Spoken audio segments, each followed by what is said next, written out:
What's up, guys? This episode of the podcast is brought to you by HD Muscle. HD Muscle is more than a supplement company. They are a team of like-minded individuals who have come together to create a truly superior product line with zero compromises. In order to create the world's most premium supplement brand that is synonymous with today's top-level bodybuilders, athletes, and rising stars, HD Muscle had to step outside the normal parameters and practices of the industry. No limitations are placed on research or innovation when creating their superior product line. HD Muscle works with the most talented formulators and experts in the industry who share their core values, beliefs, and vision to create a line of products that can truly help you to push yourself past your limits and achieve your true potential. HD Muscle refuses to cut corners or limit their creativity based on monetary restrictions. HD Muscle will never sacrifice results for profit or promote an inadequate product. Integrity is everything. For free shipping right now on orders over $99, head over to www.hdmuscle.com and use the discount code HELLRUNE at the checkout. To stay updated on the latest news and releases from HD Muscle, follow at hd.muscle on Instagram. This episode is also brought to you by Stay Classy Meats to help make it easier and more affordable to gain access to high-quality meats direct to your door. Stay Classy Meats are a small batch supplier of high-quality meats from Montana. They have a strong inventory and are committed to quickly turning orders around to keep your freezer stocked. Stay Classy Meats have adjusted internal operations to serve you more efficiently during this difficult time. This means packing orders daily and shipping out on Mondays and Tuesdays. I'm proud to stand behind this company and offer a viable alternative to ravaged grocery stores and huge lineups. Head on over to www.stayclassymeats.com and use the discount code HELLRUNE at the checkout to save 10% off your entire order. Stay healthy, stay safe. My guest today is the author of The King's Curriculum, Self-Initiation for Self-Rulers. Give it up for Johnny Mannaz.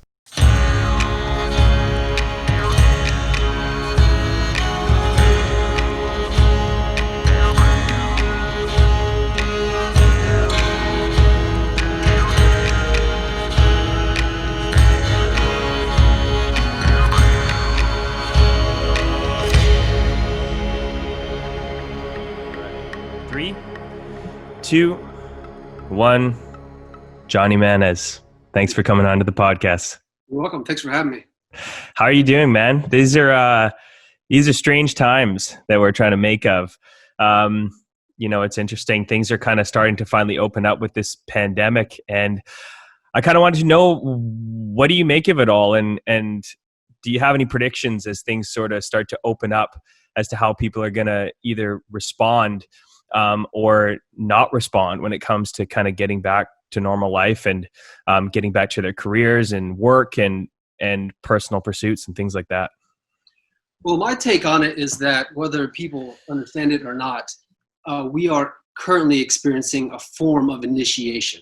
Initiation is a break from old patterns and the start of new patterns. And so I think that those who are in the ruling class already know this, and whether this thing developed naturally or whether it was planned, it's a good time to break people's trance from the way things used to be and then inject a new way of being. And so I think that in a lot of ways we are experiencing a form of initiation right now. We're being prepared for something.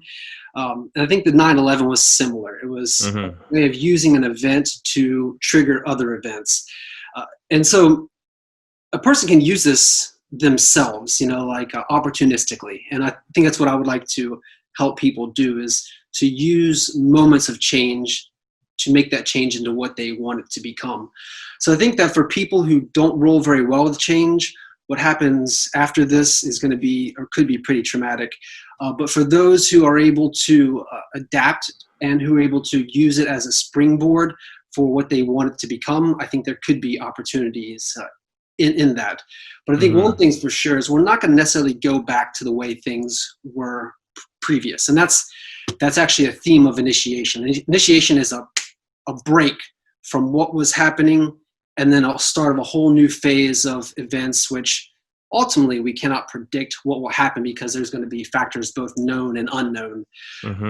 But yeah, we're definitely in an interesting time, and probably some fortunes are going to be made during this time, and some fortunes are going to be lost.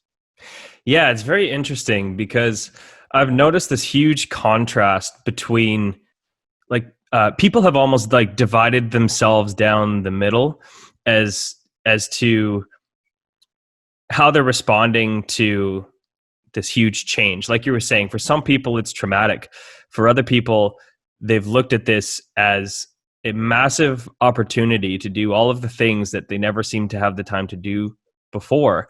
And it's really interesting just to kind of see what environment and human conditioning and upbringing and past trauma and all these other kind of life experiences or lack of life experiences that have determined how people respond to adversity. And I think that is why your book, The King's Curriculum, is such an important one and such an important message, especially for a time like this, for it to be coming out not long before this whole thing kind of happened, because I think there is a massive group of people, especially men, who are going to be standing on corners, unsure of what they're supposed to be doing for work, unsure of what their life's purpose is or new life's purpose is going to be if they can't go back to the way things were for them. And I think your book helps with these specific challenges that I think a lot of guys are going to be facing. So we're going to dive into all of that. But first, I wanted to actually ask you about the artwork. I think this is one of the most badass book covers that I've ever seen. So before we kind of dive into what the King's Curriculum means for people, tell me about this sweet book cover that you came up with. I think there's an interesting story there. Yeah, I was fortunate enough to be connected with the designer. Actually, when I first had the manuscript, I talked to Jack Donovan about it because I hadn't had anyone who really, at least in my circle, who could pick up on the ideas of it. And I thought, well, if Jack likes them, then I know I have something that's, it's going to be useful to people. Mm-hmm. And I talked to him a little bit about kind of art direction and stuff. And so he sent me contacts with a number of different people. And the guy who did the King's Curriculum art cover, he also does like whiskey bottles and playing cards and things like that. Oh, cool, yeah. And so I contacted him and I gave him this kind of big, lofty idea of how I wanted it to look. And he's like, well, let's start off with some things. And he's a very talented man. He's from Serbia, but he worked with me every step of the way. And I went back and changed little details of it, but it came out exactly as I had imagined it would, or hoped that it would. Yeah, it's very dense. It's like a masterpiece, really. I just encourage people after this conversation to go and buy the book and check it out, because there's so much cool stuff in here. But yeah, why the King's Curriculum? Can you explain why you chose the archetype of the king and kind of what that means to you and what that means to people who might end up picking up this book? Yeah, if I were to go back, like in my own history, the king thing it was anchored in me when I was probably an adolescent. I had this relative. He had been in World War II. He was in the service. He was injured. And he was sent to a hospital in Cairo, Egypt. Oh, wow. And out of his hospital window was the pyramids. So he promised himself once he healed, he would go and he'd climb the pyramid. And when he did, this is in 1945, he took a piece of the limestone casing from the pyramid when he climbed to the top. He kept it in his drawer for about 50 years. And when I was 11 years old, he gave it to me. And when I got that, I was just like, it felt like a little bit of destiny or something. So I grew up on a farm in Kentucky, and my dad always had me working. I was a farm boy, so I was always working and picking up rocks in the field. And I used to build these pyramids and stuff. And so early on, I had this, I would like pretend that I was the pharaoh of this little country or whatever I would make. But that was like an early seed of it. But when I was 30 years old, I came across the book, The King, Warrior, Magician, Lover. Mm-hmm. And I had already been familiar with Jung's works and the archetypes and stuff of the psyche. And so this idea that there was a king archetype kind of fascinated me. And shortly after, I went to Egypt. And when I went to Egypt, I spent a month there. And when I saw the king's list, there's this temple. And inside this temple, there is the list of the name of every king who had ever ruled in Egypt. And as I was looking at this king's list, I started thinking, there's actually a fraternity of male leadership, of like of these powerful figures. And as I was looking at the names, I started to see that there was actually really a tradition to this. But probably one of the most formative experiences was when I was about 22 years old. I had this trip on mescaline, and I had met these people they were into various types of initiation and stuff, and they thought I would be a good candidate for and I didn't. So is this like a First Nations or North American kind of ceremony, or? It was a guy and the girl, and the girl was she was part of some tribe. But it was 18 years ago, and I don't really remember the details because I did this with them the first time I met them. Diving right in. Exactly. I was still pretty experimental then, and I didn't really know what to expect, but they seemed like cool people, and we were with cool people. But we had a fire, and we drank this substance, and then kind of got nauseous and sick and stuff. And every time you take that stuff, there's always that feeling afterwards of like, I shouldn't have done this. Like come on, I started feeling like not good. Like, God, this is a terrible idea. But as I sat in the chair, I started to look into the fire, and I started to see these lives of these great men play out like Caesar and Napoleon and all these great epic moments in history. And it was kind of like I was watching these flickering lights, and life was happening in there. And I looked around at the other people who were there to see if they were experiencing the same thing. And when I looked over at my friend who was sitting next to me, he's kind of a big guy, and he had been drinking a lot, so he was also a little bit drunk. But when I looked at him, he was dressed like a king. It's like he's not a kingly person. So I was like, I looked over at him, he's like wearing this crown and this robe and stuff. And I'm like, when did this happen? And as I looked at him, it started to play out into this scene. And what it was he was in this great hall. I don't know if you've ever seen the Beowulf, like the animated version of it. It's like where Hrothgar is in the hall. It was kind of one of those scenes, and he was the king, and everyone was celebrating him. He was drinking from a golden cup. I mean, he was really enjoying being a king. I could even the vision was so detailed that I could even see in his face. When people have too much alcohol, that get a little red in the face. I could see that on him. And as I was watching this, I noticed all of a sudden the scene changed. There was some horrible enemy at the gate, some terrible monster, something that had to be dealt with. The people started freaking out. They look at the king. They're like, the king will save us. The king will save us. They pick him up. He's now on a litter. They begin to rush him towards the door. All of a sudden, the look on his face changes. The crown looks a little too big for him. It kind of slips to the side. He's like spilling his wine. He looks around. He goes, wait, I'm not the king. I'm not the king. He just looks terrified. And I could see, this is all playing out with my friend as kind of the character, but that everyone wants to be the king. We all want to be that person who's got the power, who's got the riches, who's being raised. But no one really wants to do the kind of stuff that really earns the respect of that role. It's like facing danger and taking care of things that other people are afraid to face. So watch this play out, and this experience, it actually lasted quite a while, but as that scene dissolved, there was this new scene, and it was like a dark room, and a light came up over an altar, and there in front of this altar was the king, like the man, the real dude, like the real thing, the type of king.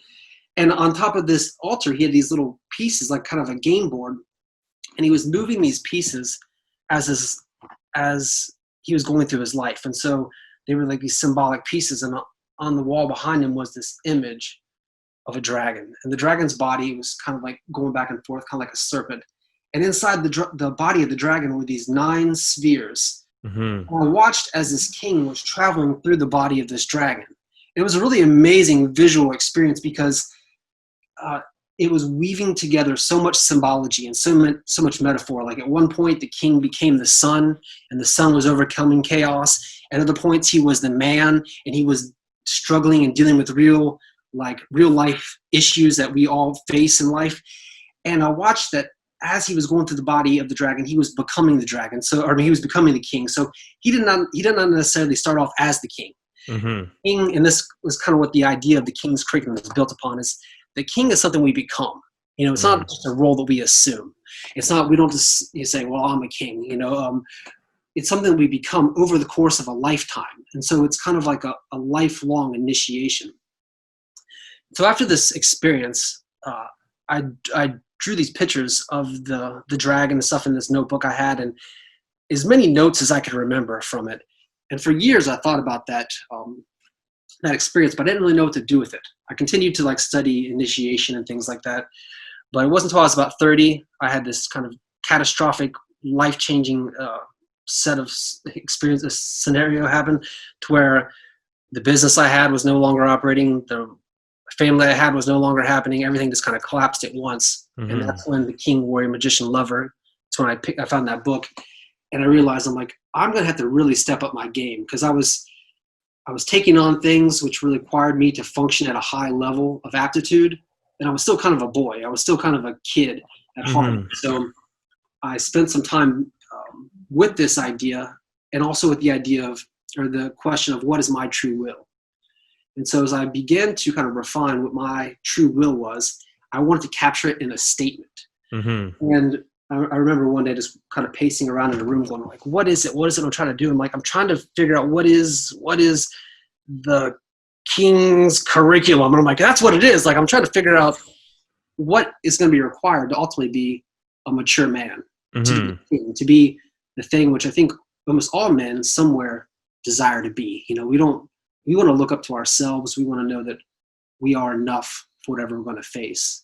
But there's no instruction manual for that, right? That's kind of what you did. Like you came up with something that's, because, you know, I think there's a lot of guys, especially right now, for whatever reason, and I have my own theories about why masculinity is being talked about a lot, is because a lot of traditional masculine ideas or strong masculine ideas and archetypes have been pushed down, and people are really missing that because they've realized that it hasn't made their lives better by suppressing that part of them. But, you know, there's a lot of people that will just pump out a quick book about masculinity, put it on Amazon, and then, you know, it's kind of like, okay, well, whatever, I'm going to do some other thing now. But you actually came up with something which I think was really interesting in the way that you structured the book, as in you go through an initiation process as you read it. So there's steps, and it's very intentional, and you don't get to just rush to the end and get all of the answers. You have to go through this kind of process where the book asks something of you. So it asks you to actually look at yourself and even write some of those things down in some cases in the book, where you don't get to kind of just glaze over it. Like it's functional in that it's requiring your participation, which I thought was really, really cool. But I find this idea of ritual and initiation super interesting. And especially the reason I wanted to ask you about the mescaline trip was because a lot of people don't know this about me, but I'm actually First Nations background. So I'm Cree Métis and Lakota Sioux on my mother's side. And so I started to really explore the crazy horse in there, right? Yeah, exactly. Right. And I started to find a deep interest in this about 2 years ago, when I started kind of looking at my ancestry and started getting interested in pagan rituals and just any kind of ritual, and this kind of just, it was a big part of my own self-initiation, was exploring this spiritual side and kind of looking for answers outside of myself, which eventually led to the answers that I found within myself. But I think that, like you were saying with the dragon, and then inevitably what you ended up putting in the book, was there is this process of struggle and overcoming and expanding. And I thought that was perfect, because your experience with the peyote ceremony, or the mescaline ceremony that you did, was so similar to mine. And the only way that I can kind of describe it, and describe some of these other rituals like the sweat lodges and all these like the peyote ceremonies as well, with the Native American church, where you have to basically sit on your knees for 12 hours with no water, no food. And the only thing you can do is take more peyote to get yourself through the evening. And the idea is that by sitting through this pain and sitting through this discomfort all night long, sacrificing your sleep, sacrificing your thirst and your hunger, in the morning, you're granted the morning spirits. And so you're blessed because you got through this period where you had to struggle and had to sacrifice and have to suffer a little bit, and on the other side, you're rewarded. And I think that's such a universal concept that we've lost because modern society doesn't really have initiations in place for young men that are kind of coming up. So if you don't have access to, like, very few people are allowed to even go to those kinds of ceremonies. So I'm very unique and lucky in the fact that I've gotten to do that. But for most men, they have to go out and seek or even simulate initiation processes for themselves. So I was wondering if maybe you could talk a little bit about that and the importance of ritual in developing some of these ideas that you came up with for the book, and maybe talking a little bit about your own self-initiation and the things that you had to overcome either within yourself or psychologically or spiritually in order to come up with this plan that other people can utilize to improve their life. Yeah, absolutely. And the thing you said about young men not having forms of initiation, I think it was Robert Moore who said that the uninitiated male was dangerous. And I think that is an important fact. Like, for women, they are initiated by their first menstrual cycle. That's their first blood, you know. For men, I think in tribal times, we would go out and kill something. Our first blood was like you're initiated into the man group, into the hunting group through some act. And I know that for the Germans, I had read this this passage where the horn that they used to hold at their feast or whatever, that when the young man came of age, he had to go out and kill, maybe mispronouncing, but it's the aurochs, like the auroch, yeah, auroch. It has the long horns and stuff. They would have to go out and kill one of these. They have to go with minimum weapons, sometimes digging a hole to try to like get the beast to fall into. But if they came back, they survived, they brought back that horn, and that was a symbol of them having been initiated. And when they would drink toast, that would be part of it. But the fact for men is that men need to know what their limits are. They need to know what they are actually capable of. We need to know what we're capable of and never underestimate ourselves, but never overestimate ourselves so much that we get ourselves into trouble. I think initiation helps to teach us where those boundaries really are, so that we begin to understand what we're truly capable of. For my own initiation, once I became familiar with the ideas of initiation, I could see that it happened for me at multiple times in life. And I think we are all initiated. I mean, like losing our virginity is an initiation. Once it happens, you can't go back. It just happens. You know, first time you kill something, that's also an initiation. Initiation is any time that something happens that changes us, our psyche, our consciousness for good. And what we want to do is we want to aim our initiation towards an objective. So in the King's curriculum, the objective is to understand one's true will and to begin to funnel one's power into that. Also to become a reflection of a mature masculine psyche, because I think that's the most holistic place for men to be at. The more we are connected with these archetypes, the more power we have in life. And so I think that robbing men of masculinity, robbing them of the masculine archetypes, like postmodern culture has a tendency to do, robbing them of their various powers, their power to defend themselves, their power to take the priestly role in their own life, like essentially to be their own high priest, and ultimately, through the king's archetype, to become their own authority.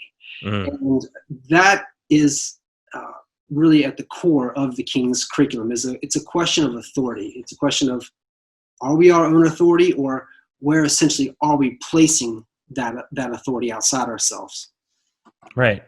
Yeah, that's beautifully put. And I think that, it's kind of interesting. And this was something that had just popped into my head. I was thinking about this because, obviously if anybody follows my stuff, fitness is a big part of my own self-initiation. And it really is a spiritual thing to me because,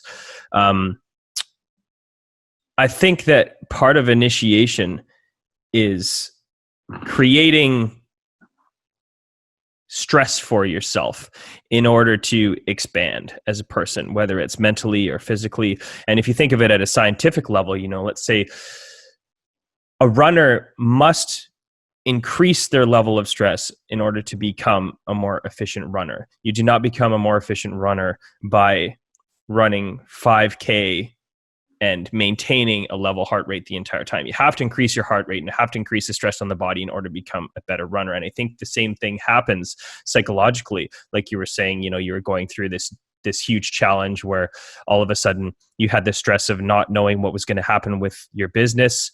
The future is looking uncertain. And so there's kind of only two directions to go with that. You can pedal backwards and crumble and then allow your environment to dictate what happens, or you have to basically run at it head on and cope with the stress in order to rise up to that level. And I think that's one important thing about initiation, that because it's not really asked of, we don't run towards that anymore. And I think it has to actually be a conscious choice, which is a very difficult thing, to choose to put yourself in uncomfortable environments, knowing that it's going to make you better. And so, I think it's interesting too, especially with writing, because to put your ideas out there is such an uncomfortable thing at first. I experienced that when I first posted my first short little blog. I was like, oh my God, people are going to fucking tell me how stupid I am. They're going to prove me wrong. And then I'm going to be like, fuck, I am stupid. And then the next thing was this podcast, knowing that I don't really have natural speaking skills when it comes to conversing with people and being able to be precise in my words. But that's exactly why I did this. And I think I've probably talked about this on every episode, but I don't do that to be like, hey, look at me. I want to encourage people to put themselves in uncomfortable positions, because that is how you improve. And so I wanted to know if it was scary for you to write this book after several years of kind of sitting on it and meditating on it and creating different versions and then going back and changing things and finally putting it out there. If that was in itself an initiation, to have to be so vulnerable and kind of expose your work and allow it to be critiqued by whoever chooses to critique it, because at that point it's out of your control.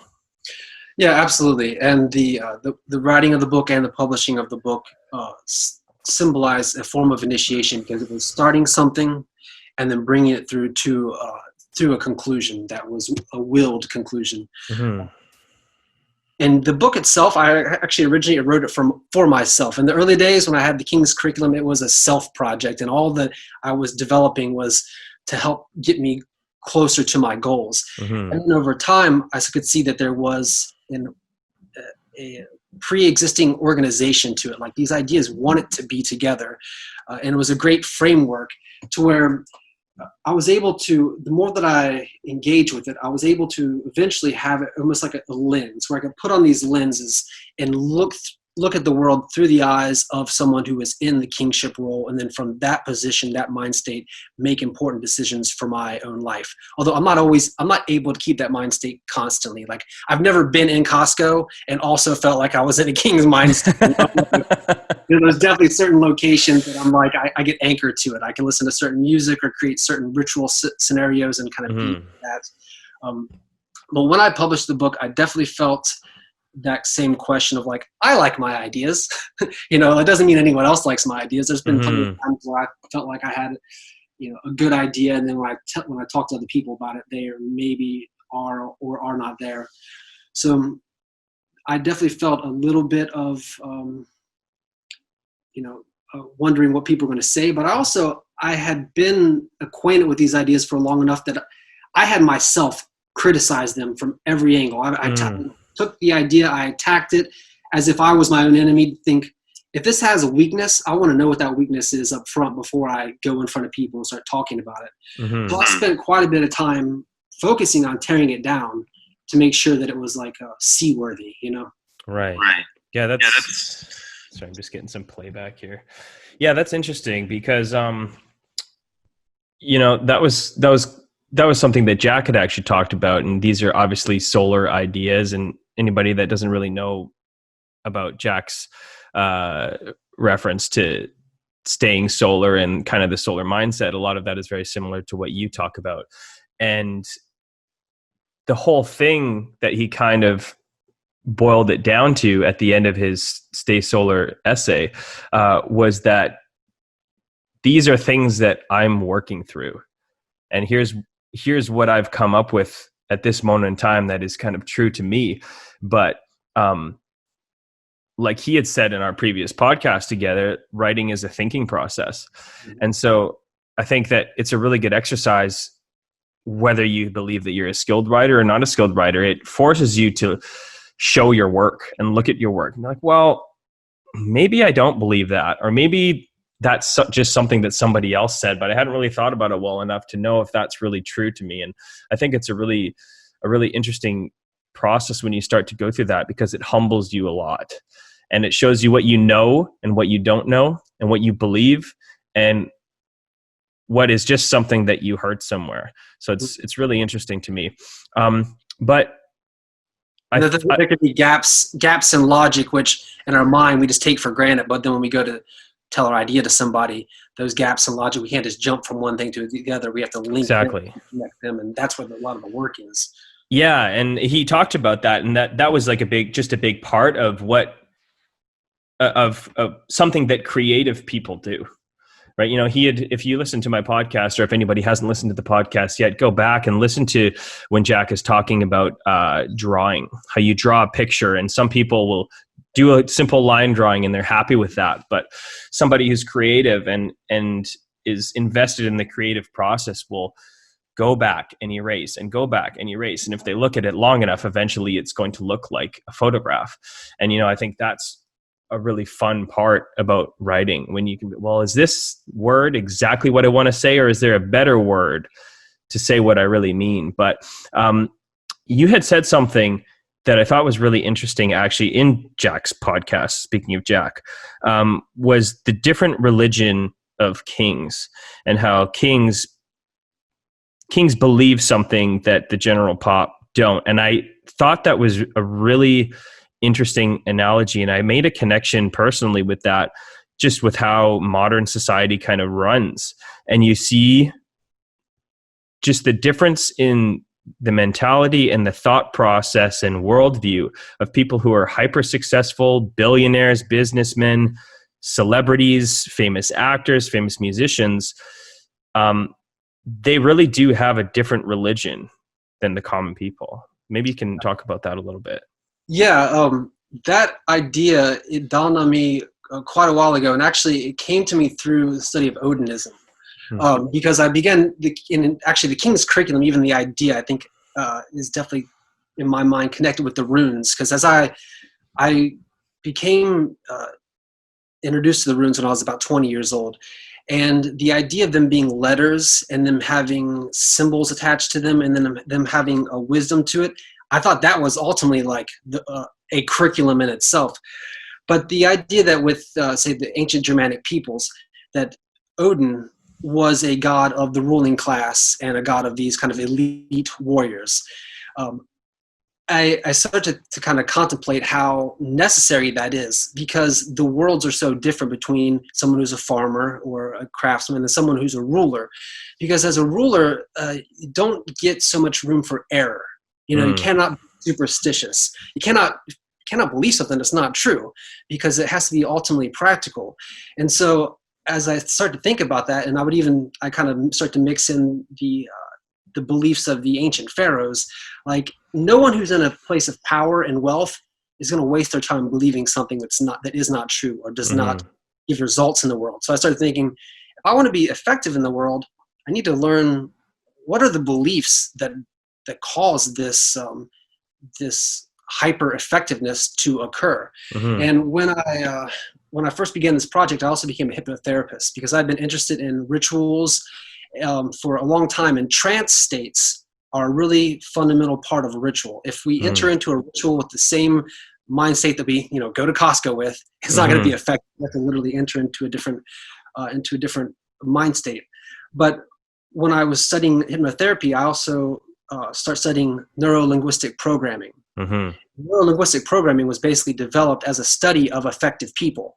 So it's like saying, what do these effective people do to make them so effective? And so I began to blend what I had learned from mythology and the occult sciences, along with what I learned in hypnotherapy and neuro-linguistic programming, to kind of blend something that was rooted in an ancient tradition and yet was taking advantage of everything that we know now, and something that could be made, that could be activated for modern man. Mm-hmm. And I've always had a strong individualistic streak, and that's ultimately what I want to offer to men is a pathway to where they can find a spiritual path for themselves, which is also a practical path, which is going to connect both their own personal power with kind of a spiritual calling or conviction in life. And I believe that's what the rulers ultimately had.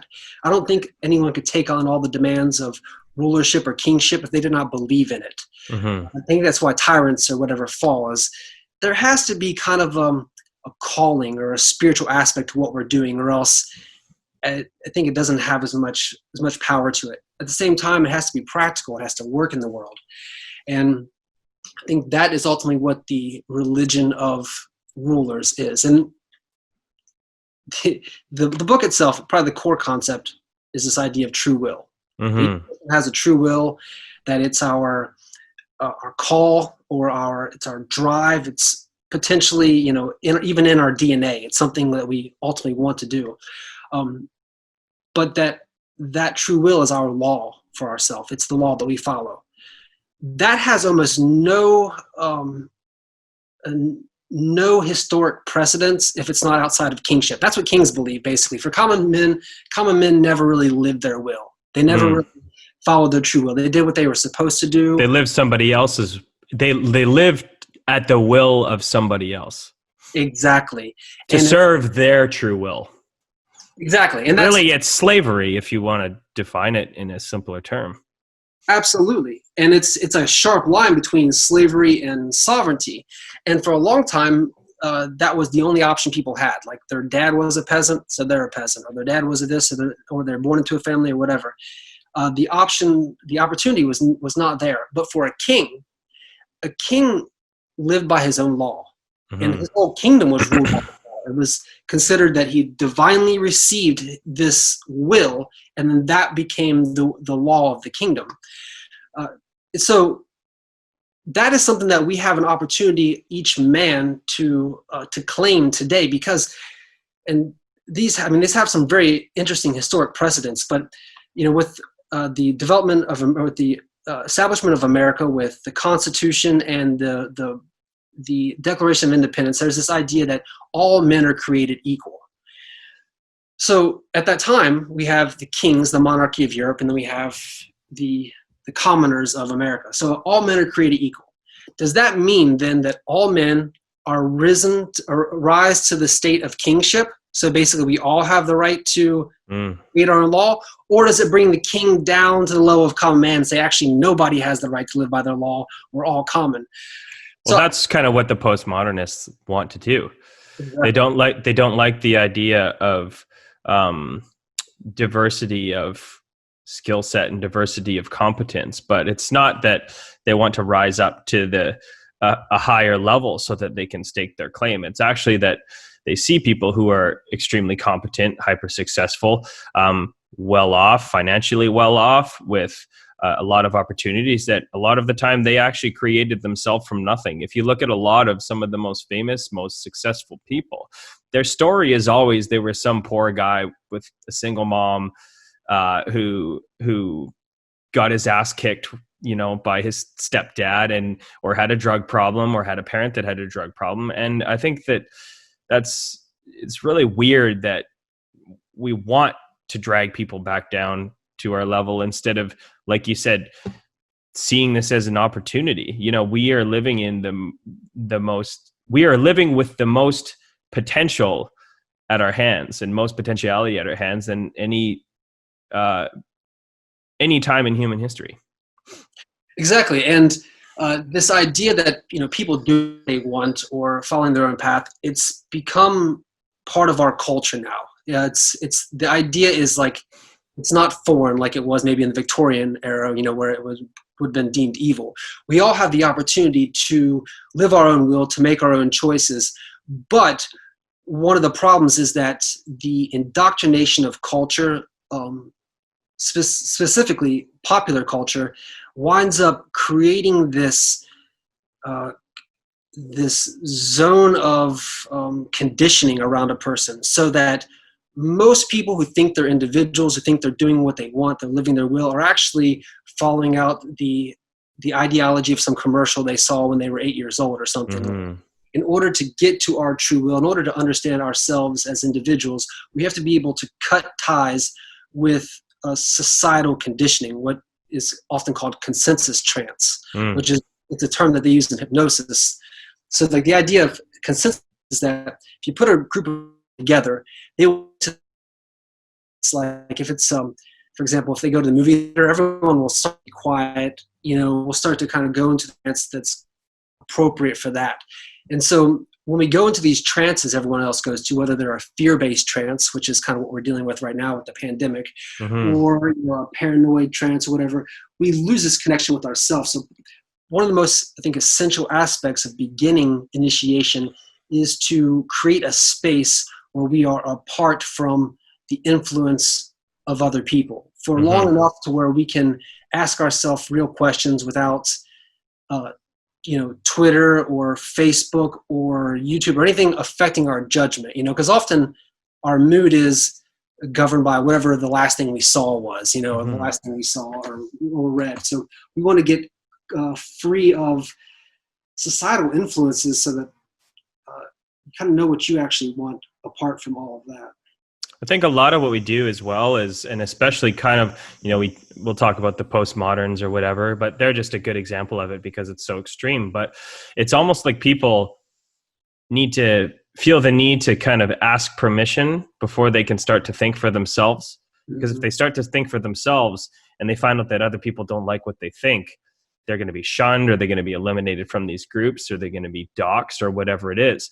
But I think kind of what you're talking about, which is interesting to me, is basically, to me, and correct me if I'm wrong, it seems like what you're talking about is people should be encouraged to kind of seek God or godliness or kingliness within themselves versus looking for it outside of themselves. And I think that's really empowering because, you can kind of spend your whole life looking for God, and I did it. I spent several years looking for God, experimenting with psychedelics, experimenting with all kinds of different meditation, which I think is very useful if you're using it properly and are realistic with the potentiality of it. But essentially, what I'm interested in is human potential, and I think humans are pretty supernatural. If you look at some of the things that people do, Ultimately, they definitely have the potential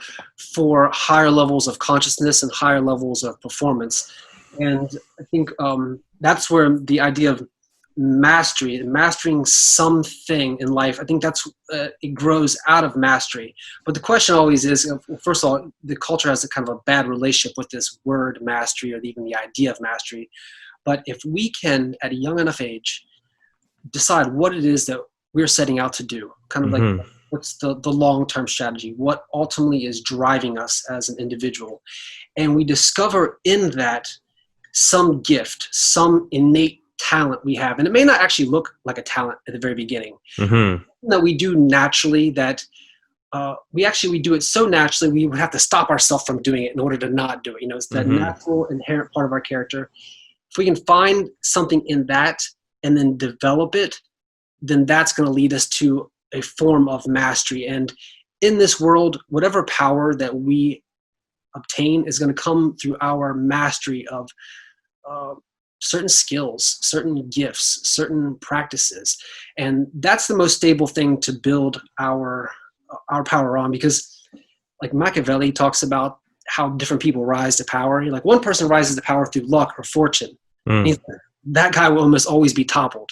Because if we ascend to a level that's beyond our skill, someone who's wise is going to be like, they're not prepared for that. And then they're Mm-hmm. going to, so we want to be able to build ourselves up, over time into a position which is ultimately unassailable, at least one that we can defend. So if we're going to be a writer or whatever, develop that skill to its highest point over the course of a lifetime, and then use that skill as a way of furthering our own true will. So if we have a message or whatever, then we can use writing as the way to develop it. But and I think I think part of that is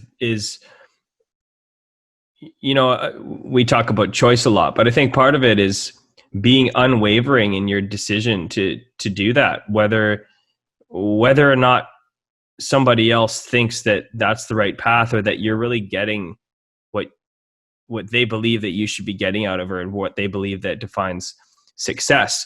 And I think what people should be seeking when they're trying to figure out just exactly what this concept of true will is for them is whether or not they actually find fulfillment. Because I think there's lots of things people want to do. I think there's lots of things people want to experience. And I think there's a lot of things that people might even be good at, but doesn't provide them any sense of fulfillment.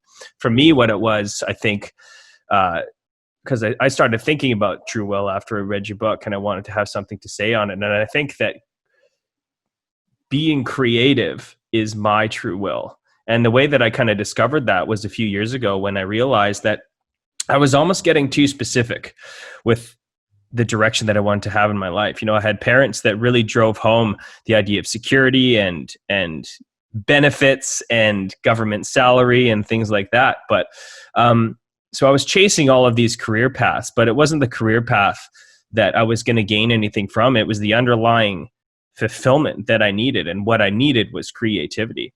And there are so many things that I can do that will fulfill me, that are creative. And some of them I'm not very good at.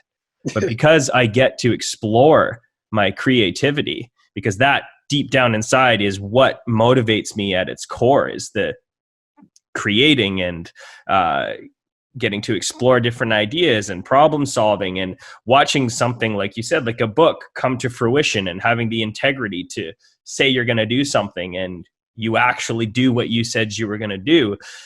That's what I discovered was my true will. And I think it's different things for a lot of people.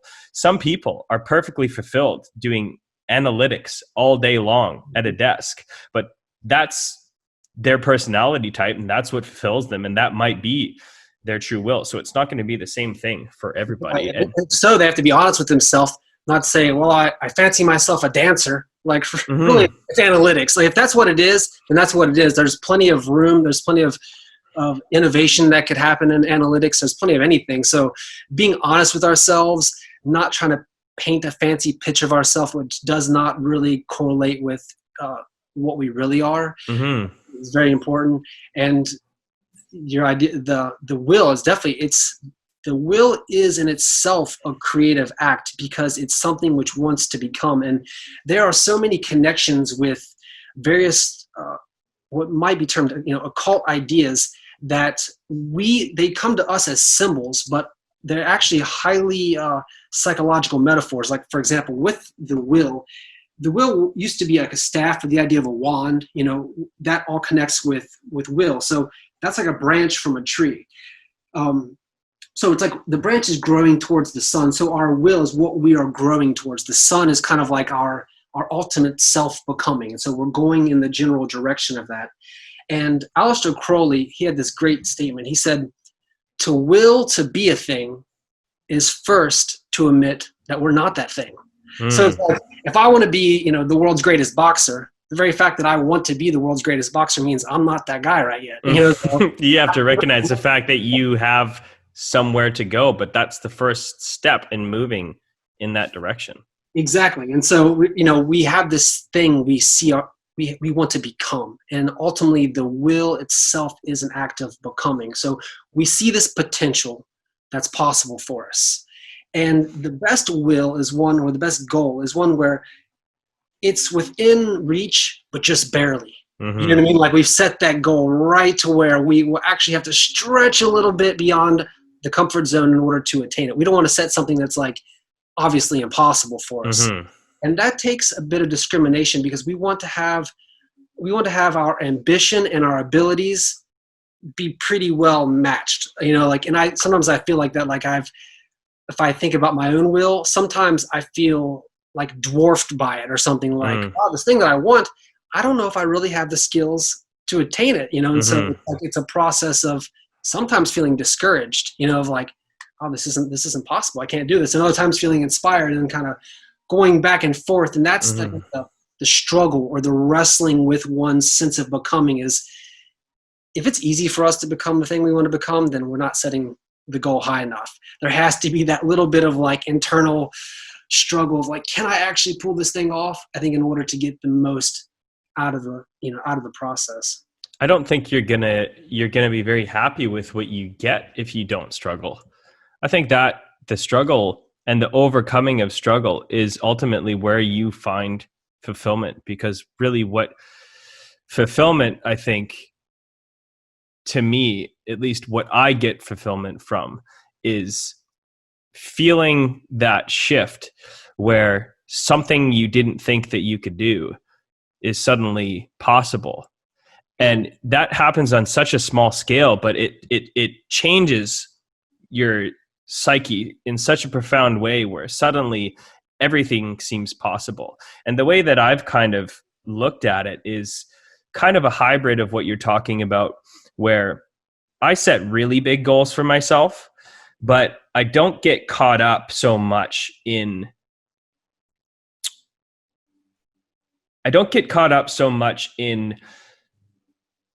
this is this huge task and how do I just grab that?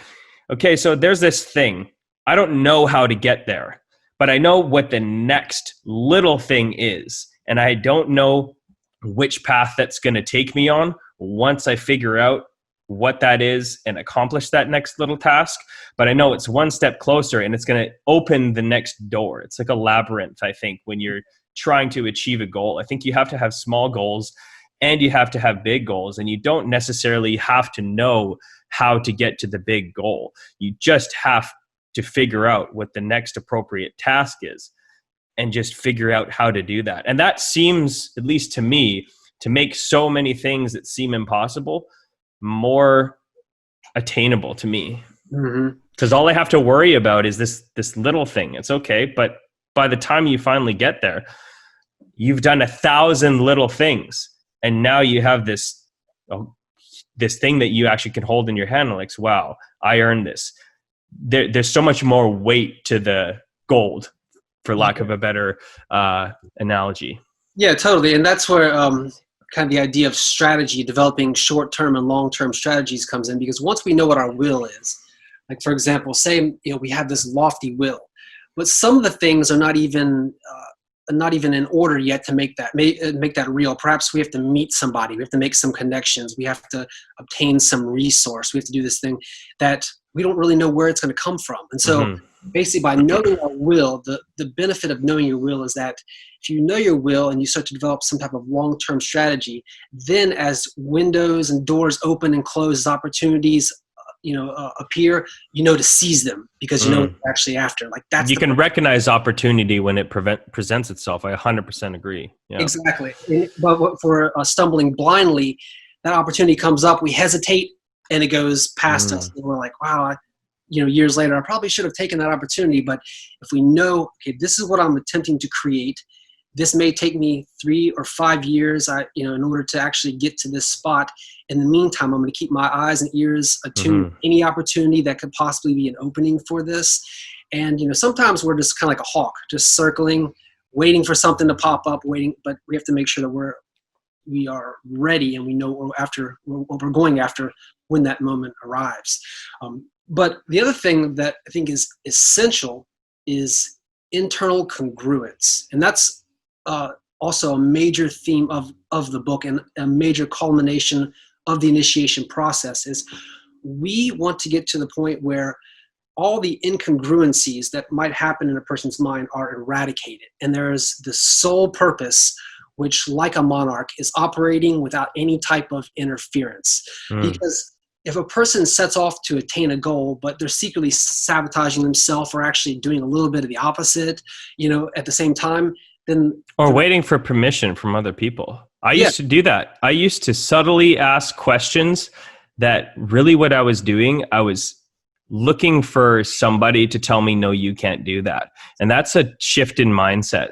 There's a point you reach where you get so frustrated with having the wind taken out of your sails that you kind of just shut your ears to everything. And I think that's honestly the most powerful thing in the world, is to be able to decide you're going to do something and pull the trigger on it and see what happens. Yes, because ultimately the thing that a person's being called to do, no one else really knows the details of that. So we can get a little bit of advice from other people, but with the major questions of our life, we can't Google, what should I do with my life? We cannot ask someone else, who should I become? These are questions which have to be affirmed inside of us. And so we want to get this sense of internal authority. And psychologists have these, they've actually created terms for this. One of them is an internal versus external locus of control. So if someone has an external locus of control, that means their sense of control is put outside of them. It's the government, it's the media, it's what's popular. There's also an external locus of authority, which means authority is put outside of them. There's also the external locus of security, which means that security is put outside of them. So the King's curriculum, ultimately, what we want is to attain a point where our sense of security comes from us. The fact that we know that we will always be enough for whatever challenges we will face. Mm-hmm. Our authority is our own, which means that ultimately we're trusting ourselves, our own calling, even if our sensory experience is telling us, there's an easier path, we're going to follow this sense of authority. In the same way with control. Ultimately, I know that control is mine. I mean, yogis can attain a type of control where they can make one hand hotter than the other. They can actually control their. So we have this potential to control ourselves internally, and that's what hypnotherapy is really built upon. Like there are certain hypnotherapeutic ways of making ourselves immune to pain, so that if we're having a surgery or something, we're not feeling it. So the mechanism for control is in our subconscious mind, and we want to make sure that our subconscious mind and our conscious mind, they're on the same team. Mm-hmm. Otherwise, it's like we're in a boat with half the people rowing one direction and half of them rowing the other. We want to make sure everything is completely conformed to our true will. And in the book, it's called The Centralization of the Psyche. Mm-hmm. We need to have a central principle that our whole being operates around. What we eat, what we drink, who our friends are. This all becomes part of our solar system. That's the whole purpose, is to further and to manifest our true will. And so I think when a person begins to put all their forces in alignment like that, they become intensely powerful. Just like if you take a magnifying glass to sunlight, we can start a fire with it. It's just focusing all of our energies onto the objective which we have consciously chosen that we're going to do, and that is our true will. I think that is exactly right. And I think that that's where this concept of initiation is so important that you're talking about, because I don't think it's, unless you spend a lot of time meditating, I don't think you can achieve that eternal control without some type of initiation. Because, and the reason I say this is because, at least from my own personal experience, maybe somebody else just woke up one day and they're able to make all their own decisions without any external influence, or control their physical reactions to things or their emotional reactions to things without any influence. But that would be a 1 in a million person, because there isn't a single person on earth that isn't traumatized a little bit by their childhood. And so that's basically what we spend our entire adulthood doing, is learning how to control all of these impulses that we developed while coping with trauma from our childhood, or different upbringings and experiences, or high school experiences, or whatever it is. And so for me, I relate this concept of this kind of internal compass, this internal control, and like you were kind of, you were saying with that centeredness, where you aren't controlled by external influences, was something that I learned in a sweat lodge ceremony. And it's kind of a metaphor, but it's also very real and very physical and almost chemical. And I don't know what it is, but if you ever go inside a sweat lodge ceremony, you know that the temperature gets up to sometimes 300 degrees. So you're sitting in here in the pitch black in the dirt in a dome, no light, no air can come in or out, because if there's light, there's air coming in or out. And they've got the hot stones that they just pulled out of a fire that are molten red hot rocks. And sometimes you'll put about 30 rocks into the pit, and we're all sitting around this circle. And then the chief pours the water on, and it just envelops you with this heat that's almost unbearable. You can't breathe. There's almost no oxygen in there.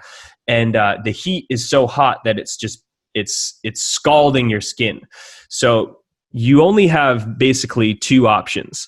One is to hyperventilate, pass out, or die, or get out.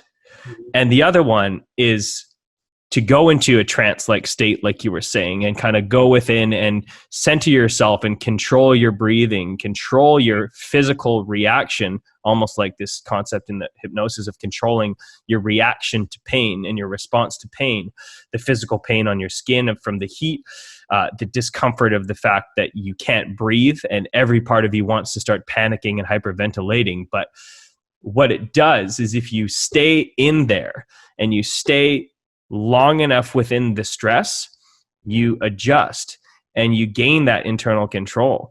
And now I can go and I can sit in there with no towel over my face, sitting up and sing songs. Mm-hmm. And the first time I went in there, I started panicking within about 3 minutes. But because you go through this stress and this struggle and the pain period, that's where you really learn something about yourself. And that's where you can gain this internal control. And once you learn that internal control, you can pretty much apply that to every other part of your life, because you learn how to think before you react. Yeah, exactly. And you were mentioning kneeling before, like kneeling for 12 hours, mm-hmm. being in this sweat lodge. What that is doing is it's training the person to do what they will despite discomfort, despite the thing. So it's like your will is to attain this state. The heat comes on, the pain comes on, the panic. It's just saying no to that and continuing to do the thing which is sought to do despite physical discomfort. And that's what a lot of with meditation, sitting in a posture is at first our body is constantly sending us signals. We itch, we're uncomfortable, we keep moving. But if we get to a place where we can just sit and just hold that almost indefinitely, at some point our body stops sending us signals from our brain. Our body stops sending us signals, and our brain is free from that aspect. Same way with meditation. If we begin to chant a mantra, something that's like similar, eventually our mind becomes filled with that, and we're no longer continuing with our thinking processes. And so basically we just keep whittling down all of those influences to where we're no longer guided by physical sensation or pleasure and pain. And I think mm-hmm. that is what gets most people, is that they set off to do something. They have a path in life, or they want to be true to themselves. But then they realize that it's going to be painful. And they're like, oh, there's actually this easier path. I'm not down for the pain. So they take a different path. Or mm-hmm. conversely, some opportunity comes up, like, okay, you set off to do this thing, say to write a book. But this guy is saying he'll give you this job at the used car lot and you'll make a ton of money. And you're like, oh, okay, well, that does sound kind of good. Like, we start to stray for, either promises of pleasure or threats of pain, then we're never going to be a sovereign individual. Because when things get rough, or if we have to meet an army, which is our equal, and we're like, oh, I don't know about this. Mm-hmm. What are we going to do? We're going to say, that's not my will. No, we have to basically be willing to go forward without being pulled by pain or pleasure, or ultimately to do something because we've decided to do it and not because it's comfortable. Mm-hmm. And I think the sweat. It's basically you're facing fear, essentially, is what you're doing. And I think like that's like a muscle that you train too, where you just, and I've almost become addicted to it, because when you realize that most of the time what you think is going to happen to you is not nearly as bad as the outcome. You just, as soon as you get, it's always like the fear of the unknown, right? But once you kind of get over that hump, it's like, okay, well, I sat through this 300-degree sweat lodge and couldn't breathe, and I came out and I'm alive. It's like, why don't I do that again? Okay, well, what else can I do? And all of a sudden, you're your belief in yourself and your belief in your own potential becomes so real and endless, really. It's super interesting, and you can do that in small ways or you can do that in extreme ways. But the way I describe it is almost, and it's very similar to the meditation. Basically, it's a forced meditation, and I almost feel like initiation is a forced meditation. It is, and initiation can be instigated by a lot of different factors. Sometimes it's just pure necessity, like we've reached the end of a certain phase of life. A divorce is an initiation. It's the bringing up of new circumstances. We reach the end of a certain phase of life and we have to become something more. That's where traditionally male initiations were used, like say for adolescence. Like all that boyhood stuff no longer applies. We're stepping into a new terrain. You're not familiar with the terrain yet, but here we're going to instigate the process. And that, if we can learn to do that ourselves, to be self-initiators, then whenever we recognize that a chapter of our life is closed or a new chapter is opening, we can make the most use of that time and actually initiate ourselves this new chapter, rather than what happens for most people is things drag on past their time and keep infecting the newness of the moments to come, or people fail to initiate. They fail to begin something. Like they want to get in shape. They can never actually begin that thing because they don't know how to start. Why do you think people never start? Well, it's very challenging. That's like the first challenge of initiation itself is endings and beginnings. It's that every time we go to start something, we're also ending something. And so there's this idea of sacrifice, which is sacrifice is a word and an idea that our culture is relatively uncomfortable with because they don't understand what it means. So like the word sacrifice means like sacred exchange. So less than just like destroying something, sacrifice is more about exchanging one thing for another, exchanging one behavior for another, exchanging one practice for another. So when people you're making room for what you need versus what you want to hold on to, really. Exactly. And to answer your question with the initiation, the reason that most people have trouble is because it involves generally giving something up and beginning new practices. And when people go to give something up, they have a hard time with it because they feel that there's a hole where that thing used to be. And so what initiation teaches us is to connect endings and beginnings. So if someone wants to say, quit smoking cigarettes, simultaneous to doing that, they need to begin something else, which is going to take that place. So instead of saying, I'm going to quit this thing, our unconscious mind does not like the word quit. We don't want to quit smoking because we don't want to be a quitter. We don't want to lose weight because we don't want to be a loser. I mean, it's subtle stuff, but it's a way that we operate at a deep level. But if we understand that we are exchanging one thing for another, then the mind can understand that. And rather than losing energy, we recirculate it. So if I was to say the end of smoking cigarettes is the beginning of breathing deeply, or if I begin to trade out one habit for another, then we exchange one energy for another. So with initiation, as in the King's curriculum, we want to identify things that we need to get rid of. They've outlived their purpose, their unresourceful beliefs, their unresourceful relationships, all that stuff. And we need to trade them. We need to literally sacrifice them in what's called the sacrificial upgrade, sacrifice them for qualities and people and things which we ultimately want. And as close as possible, make the thread of connection between the one and the other. So if we're going to end a relationship, we're going to say, the end of this stagnant relationship is the beginning of, whatever it is that we're actually looking for, and see one thing exchanging for the other. But people are uncomfortable with that. We're uncomfortable with having to sacrifice something because we've been believed that we can have it all. And really, there's certain things you can't have together because they're incongruent. And those sacrifices, rather than just being something that are being taken from us through sovereignty, through true will, through the King's curriculum, we see those as like royal sacrifices we're laying upon the altar to become the person who we feel destined to become. And so it makes it sacred. It gives it meaning, and it takes away the sting a little bit. Yeah, well, that pain that you're kind of talking about, essentially, like what it comes down to, and most psychologists have have studied this and where that kind of comes from, and that's what they teach in their counseling. Essentially, where almost all pain comes from is this concept of loss. So whether you're losing a partner, or you're losing the love that you once had, or you lose someone to a death and you lose those memories, and that's all based in loss. And basically what your solution is to eliminate the concept of loss and basically build a bridge. Exactly. It's a bridge that the energy can travel across and become something new. And it's like, they say orgasm, the French word for it is little death. Well, that little death happens, and then that multivitamin we just gave up, which is, semen's full of all types of various vitamins and, amino acids and stuff.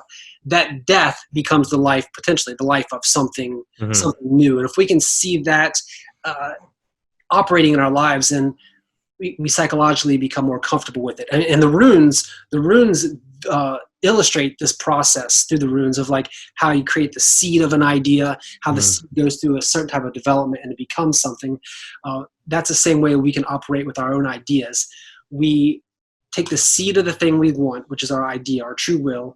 We sacrifice something to it to fertilize that spot, and then we cultivate it through whatever means are at our disposal to its final completion.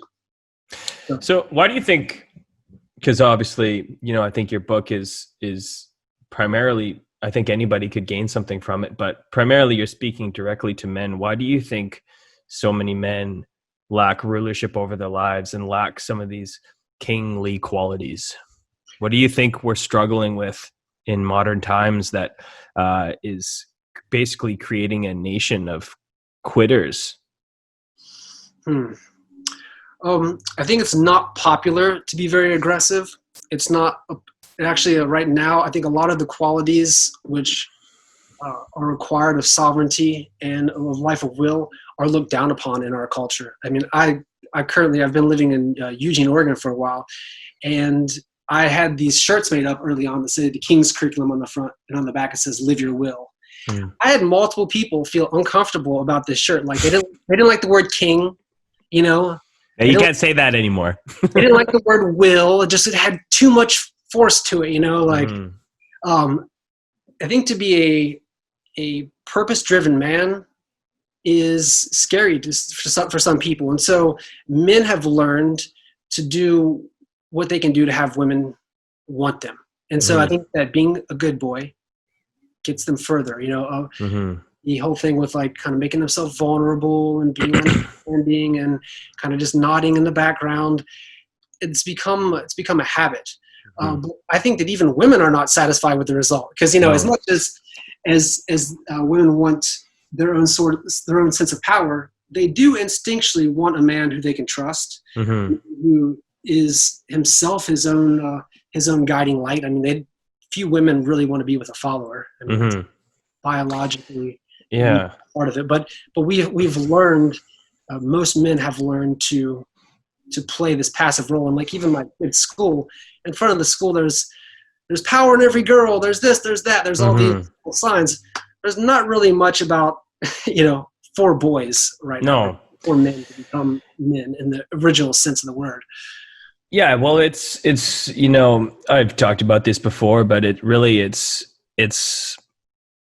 the things that people have defined as kind of bad words for men and boys. I think if you're our age, we can, for the most part, think for ourselves. But I feel so much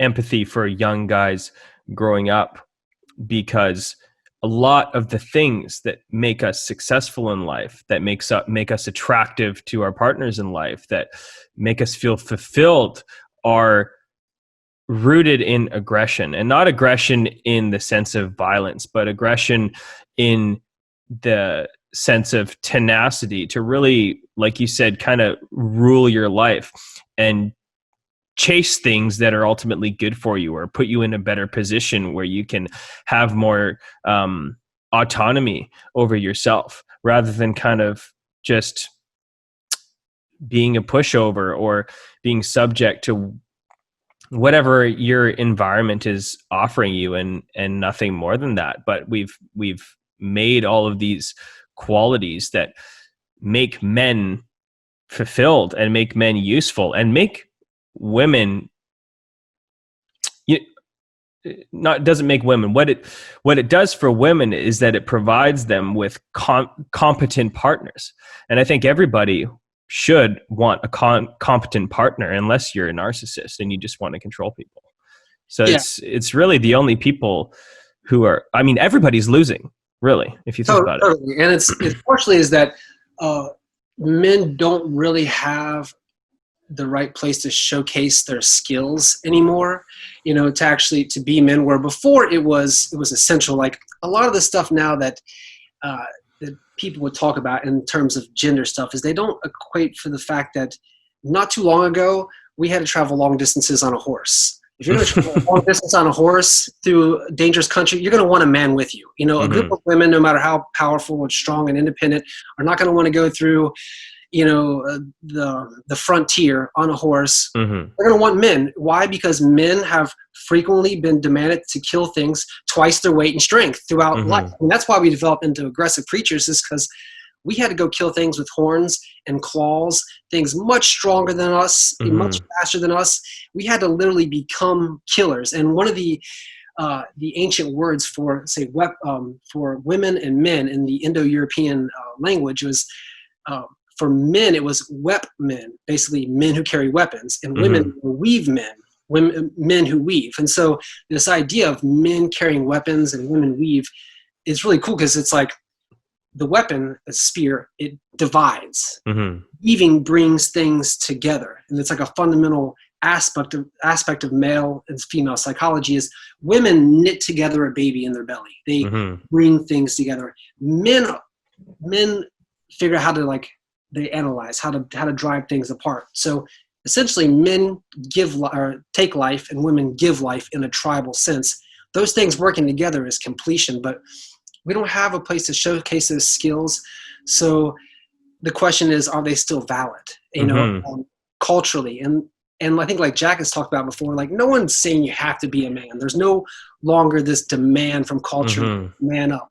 But I think what we are coming to find is that in a psychological and holistic sense, a lot of these things are good for men. Like sword fighting might be psychologically healthy for men. There might be something in us that when we start moving our arms in a certain kind of way, it activates certain transmitters. I think they've also proven that men wrestling or having some type of ritualized combat actually, or heavy deadlifts and boxing. There's something cathartic about those things, and that's why they are so deeply satisfying to do.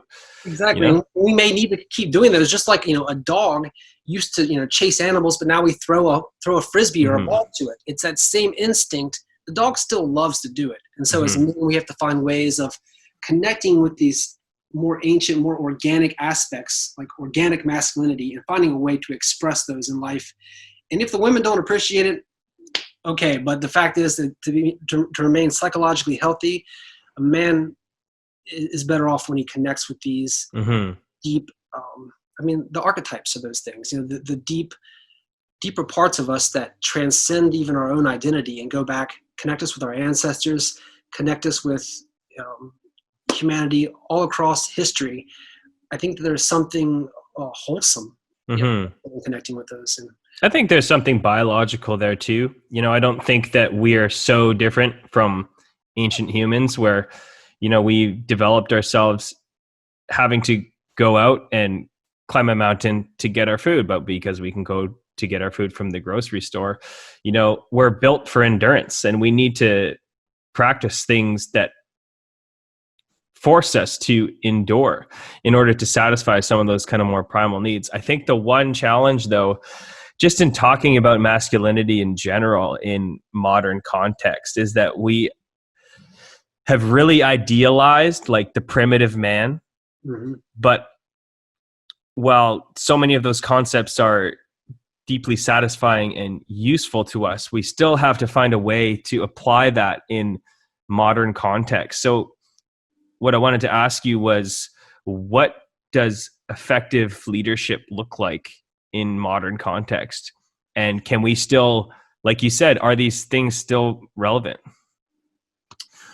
I think they are still relevant. They need to take on a new veneer. I would say mostly for political reasons, mostly to get people to accept them. But modern leadership is going to still have to be based on certain established facts. First of all, the leader must feel a calling to be a leader, and here I would make a separation or a distinction between kingship and politicians, between kings and politicians. A king is someone who is in a position, they feel they are receiving a divine message to do something. They have their true will. And it's going to be based on the fact that they believe that they have ultimately the divine right to be that leader. They're also going to be playing somewhat of a father role, because that's always a part of it, caring for your nation or your children. They're going to need to be able to be multifaceted. They're going to need to have enough warmth, like a warm, glowing sun, to give forth a kind of a sense of generosity and of goodwill. But they're also going to need to be world-wise. They're going to need to know the art of war. They're going to need to know how to deal with conflict. And ultimately, they're going to have to understand human nature, the good and the bad parts. That way, as they deal with people, they can analyze and they can say, okay, is this person really a threat? And they can make these decisions. But they're going to have a lot of the old school skills. But the difference today is that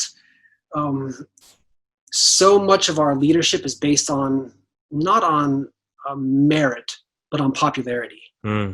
And so we're not really choosing leaders. We're choosing like the most popular kid in high school. We're choosing things based on superficial things, not factors which really have nothing to do with leadership. I mean, whether someone like... So would you say that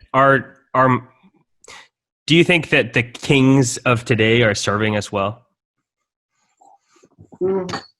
No, I'd say the people who are probably living this out best today, they're serving themselves, because there's not really a way currently to be in a leadership position to serve people well. There is a way of being in a leadership position and selling people stuff, like if they own a seat, if they own a large company or something. But most of the people who are real, I would say, benevolent influencers and leaders are not necessarily in a traditional leadership position. They're podcasters, they're authors, they're people who are putting interesting ideas out there for people. But it's hard for people like that to actually get into a leadership position unless they can pander to kind of the ignorance that is prevalent right now. And that's really the problem is with democracy.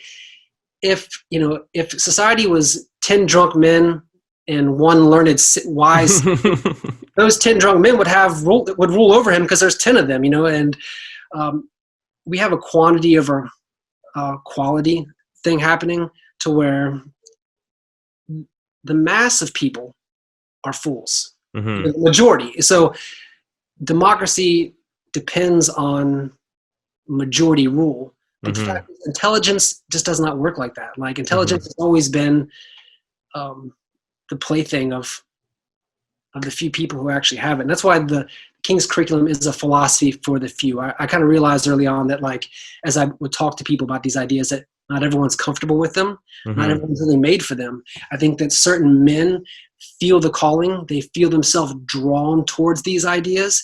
And so naturally they have whatever it is biologically or psychologically that can make them into a leader, both of themselves and other men. But I'm not of the opinion that these ideas are open to everyone. I've met people who are just so resistant to it or don't have the capacity to function at that level that I'm like, I would rather see a generation of powerful, self-created men, self-rulers who just took charge of things and just kind of took over. Didn't ask for applause or for the group to say yes. They just knew what they wanted to do and began to do it. And I think that's right now the thing to hope for. Well, I think that I think this is a good time for it, and it might seem like the worst time for it because I think a lot of people believe that they're at a complete standstill right now. So what do you think that people can do to start taking steps forward while they're stuck at home? The book is actually really well made for someone who's in a quarantine position. I wrote that after 6 months I performed this ritual. It's an ancient ritual at this time in my life to where things had kind of fallen apart, and I knew I needed to kind of upgrade myself. But I spent 6 months in near total isolation. It was a beautiful view of these mountains, but it was in Southern Oregon. It was a very, very, very remote house. I had no internet, no television, no music, no anything for 6 months. And I spent that whole time there in deep states of meditation, performing the various rituals that were required of this particular ritual that I was following. And I got to say, the more time I spent alone, the more my mind changed. Like the first couple weeks, I was thinking about the last email, the last, whatever I saw on YouTube. But then after a while, those things, they get further and further away. And what happens is things begin to come up, which were just below the surface of all that that's kind of surface level thoughts and utterances. So right now is a great time for a person to retreat from the noise of society. I mean, it's already happening. And begin to ask themselves important questions. Questions which are going to help to realign them with some direction that they want to take once this is all over. Because chances are what they're doing is going to go through some changes, no matter what it is, what line of work they're in. But take this as an opportunity, as an intermission or an eclipse of sorts, to where they can readjust themselves to some new landmark on the horizon. And the way that they can achieve that is by first getting some free time and free space around them to consider these things.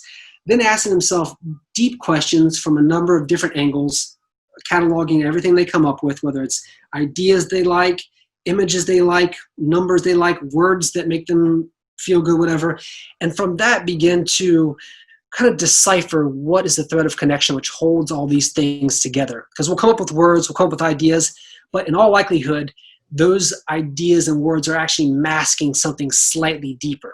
So what we do is we begin to take these ideas and we say, what thread of connection do they have? And then we try to simplify that message, simplify it down, down, down until we have something which is a relatively simple expression of our basic desire, what the psychologists call our natural lead function. And from there, convert it into a symbol, a symbolic form, because we can tell ourselves, my true will is to ... But that's only working for our conscious mind. In order to get that image down into our unconscious mind so that we're actually pursuing that thing from a deeply unconscious level, basically it's happening naturally, we want to convert our idea into an image. And so we can use that symbol, that image, as as a meditation device. And things like like your family crest or whatever, that's kind of like, that's a combined image of a lot of things which were important to the family, which captured the spirit of that family. And so what we want to do is create something kind of similar for ourselves. What is the spirit of these ideas which drive us? And it takes a little bit of art, because you want to keep aesthetic and go together, but create an image which embodies these, kind of like we're creating a flag for the nation, which is us. So we have all these ideas loaded into this image, and then we continually return our mind to that image like a mnemonic device, so we remember. And when our unconscious mind looks at that symbol, it's going to interpret these things at a deep level so that it's actually synthesizing information at a very high level because it's in symbolic and metaphoric form.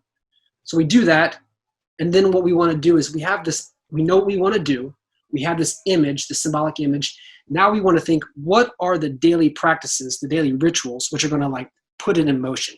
So more than just an idea, it's actually an activity happening. And we want to basically build this momentum on and on and on until we find that our will now is not only just an idea, but it's an image moving forward. And that's kind of like with a rocket taking off from Earth. At first it's slow, but then the momentum gets and it starts to break free of Earth's gravity. The same thing happens with true will. First, it's our own inertia, just our own sluggishness. We're trying to get away from it. We're building momentum. Same thing with fitness. When we first start, it's kind of whoa, I haven't done this in a while. It's an uphill climb, man. And then all of a sudden you're enjoying yourself. Yeah, right? it's easier to go to the gym than it is to not go to the gym because Exactly. that momentum is being built. And so we want to build all of our energy into this kind of funnel to where everything we're doing is going in this direction. And then we can begin to decide the little factors like, is what I'm eating congruent with this objective I've set? You know, if it's a fitness objective, it's definitely going to be relevant, but it can be relevant for a lot of different things. Are my friends relevant? Are the thoughts I'm having relevant? And this is, Jack and I touched upon this in his podcast, is like this idea that if I'm going by an inner law, I can ask myself at every interaction, is this lawful? You know, like, is this part of my, is this legal for me? Like I said, my goal was to deadlift this certain amount of weight. Is going out with this friend and, you know, getting hammered drunk tonight? Is that's not congruent with the previous statement. And so the oath or the will becomes something of an oath to ourselves. We say, it is my will to become this. And then we put our signature to it. We basically make an oath to ourselves. And between this spot and that spot, everything we do, we seek to make everything congruent with that one idea. And that's as close to streamlining an idea as is achievable. Essentially, there's no more drag. You know, we've removed what's unresourceful. We've removed all friction, ultimately even from our personality. So essentially, what we do is over time we become who we are is just an expression of our will. And then that's how you get people like Alexander the Great. Everything he did, everything he thought, everything he consumed was for one purpose alone. He made himself a bullet to his point, and he achieved what, you know, no one else before or since has been able to achieve. So to make ourselves similar in that way. I think that the concept of the oath is really, really great. And I think ultimately what that means is to have integrity. You know, you're making an oath to yourself. And I think if I define integrity as doing what you say you're going to do. It's as simple as that.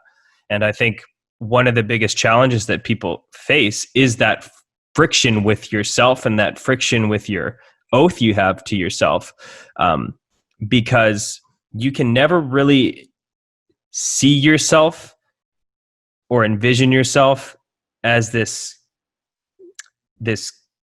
kingly person or this person who exceeds the existing version of yourself, if you don't like who you are. And I think integrity and doing what you say you're going to do plays a big part in liking the person that you are. Because when you don't have any integrity and you don't do what you say, it's impossible to respect yourself because you don't even respect yourself. You defy yourself. You defy your life's plan. And I think one of the best ways to start to like yourself, even if you don't quite see yourself in a place of being an authority on anything or a leader or even a ruler of your own life or even the discipline to do what you say you're going to do, I think all that comes down to is people's opinions of themselves. And I think one of the best places to start, if you're not even at the stage of being able to make promises to yourself, I think one way that you can start to like yourself is to just do good things for other people. Just be a good person. I think nothing cures depression more than a selfless act. And I think depression is one of the biggest barriers we have in our own self-belief and vision that we have for our lives. Well, yeah, absolutely. And in neurolinguistic programming, they talk about what you were just talking about is we can find, as humans, we can be much more motivated if what we are doing is connected to some type of higher purpose or transcendental function. So we are fulfilling ourselves, but we're also fulfilling something that's higher than us. And that is kind of one of the deeper, more mystical ideas behind true will is ultimately what we want to do is we want to get to a point in ourselves to where we understand our true will to be an echo of the true will of the universe. So it's like saying,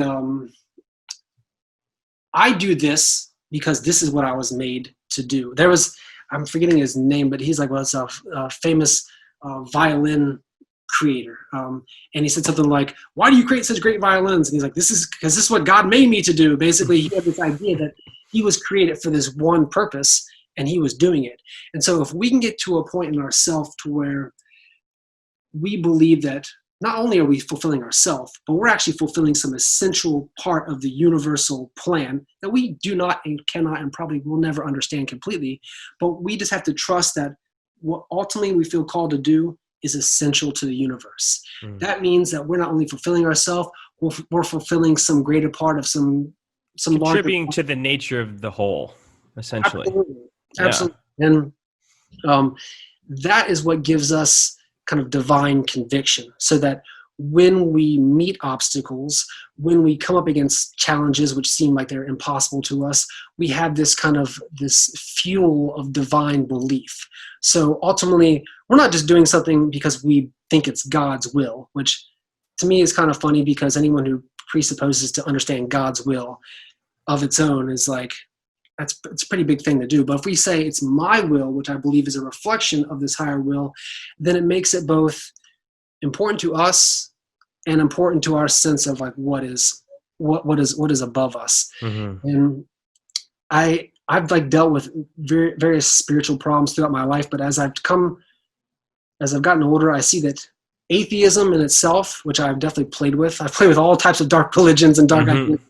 I think it's bad for the individual, because how are they going to do something with full divine conviction? How are they going to face death bravely, whatever, if they don't believe in anything? And also, how are they themselves going to be highly motivated to do something that's going to be demanding of them if they don't believe in something? And so that's how I've resolved it. Like, I ultimately wanted to believe in something divine, and for most of my life, my beliefs have been almost entirely pagan. You know, like I have my first two children, I raised them as pagans. They're just like, since they were a young age, the Norse mythology was their bedtime stories. The values that I sought to instill in them, they all had this pagan idea. But then the problem with that I came up with is like, okay, which God am I following? Which thing am I doing? And ultimately, all those gods, all those archetypes are there to contribute as needed to this thing which I call my true will. So if my true will requires some demonstration of strength, then Thor is the proper archetype to be drawn from at that time, or, you know, depending. So basically, we have our true will, our thing we're doing. And at the same time, we're surrounded by this pantheon of other achievers, you know, other saints of the King's curriculum, other great mythological characters, other great historic characters who have also faced epic challenges and lived up to them. So that's kind of how I see, that's my spiritual,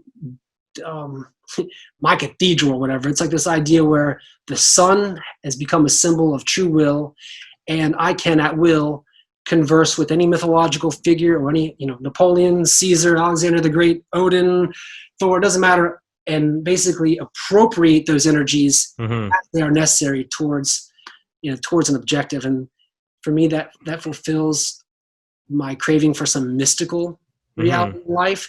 And it also keeps me ultimately practical, because what I don't want to be is someone who's spiritual but who can't pay his rent. Or someone who's like, you know, enlightened and woke, but basically, you know, if you get into a street fight, I'm not there. I'm like, I can't be no help. You know, like, I want to be a person who's ultimately driven from a spiritual place and at the same time world-wise. Like, know what you're going to do and be able to get there. And I think that that's what spirituality has lacked so far, is a way of melding these two forces together. Like, how do I be ultimately a spiritual person, and yet I can be bad when I need to.